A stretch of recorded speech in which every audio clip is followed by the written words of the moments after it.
PCOD ఉన్న ప్రతి 10 మందిలో నలుగురికి ఫ్యాటీ లివర్ వచ్చే ఛాన్స్ ఉందని, తర్వాత 3 రెట్లు హార్ట్ అటాక్ మిగతా వారితో పోల్చుకుంటే 3 రెట్లు ఎక్కువ హార్ట్ అటాక్ వచ్చే ఛాన్స్ ఉందని పీసీఓడి ఉన్న చాలామందికి తెలియదండి. అలా అని వెంటనే భయపడిపోయి కంగారు పడాల్సిన అవసరం లేదు. అసలు ఈ పీసీఓడి ఎందుకు వస్తుందో, వస్తే ఏం చేయాలో నేను ఈ వీడియోలో క్లియర్గా చెప్తానండి. హాయ్, నేను డాక్టర్ ఐతి కృష్ణ, ఎండి హోమియోపతి, ఎంఎస్సీ సైకాలజీ. మనం అల్ట్రాసోనోగ్రఫీ చేయించుకున్న తర్వాత ఓవరీస్లో సిస్టులు ఉందంటారు, అంటే పీసీఓడి ఉందని చెప్తారు. అసలు ఈ పీసీఓడి రావడానికి గల కారణాలు ఏంటంటే లైఫ్ స్టైల్ చేంజెస్.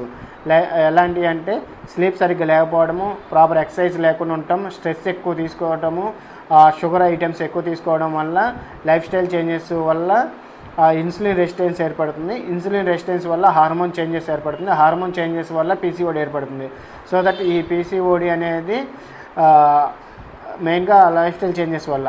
తర్వాత ఈ ఇన్సులిన్ రెసిస్టెన్స్ అనేది వల్ల మన బాడీలో ఎక్కువ కొవ్వు పేరుకుంటుంది. ఈ కొవ్వు లివర్లో పేరుకుంటే దాన్ని ఫ్యాటీ లివర్ అంటాము. అదే బ్లడ్ వెజల్స్లో కనుక ఫామ్ అయితే అది హార్ట్ అటాక్ వచ్చే రిస్క్ ఉంటుంది.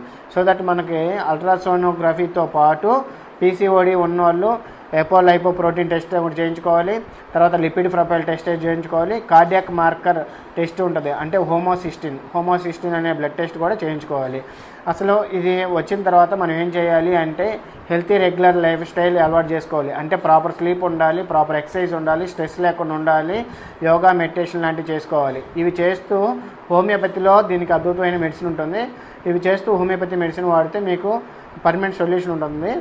ఇలాంటి మరిన్ని వీడియోస్ కోసం like and share and subscribe చేయండి. Thank you for watching.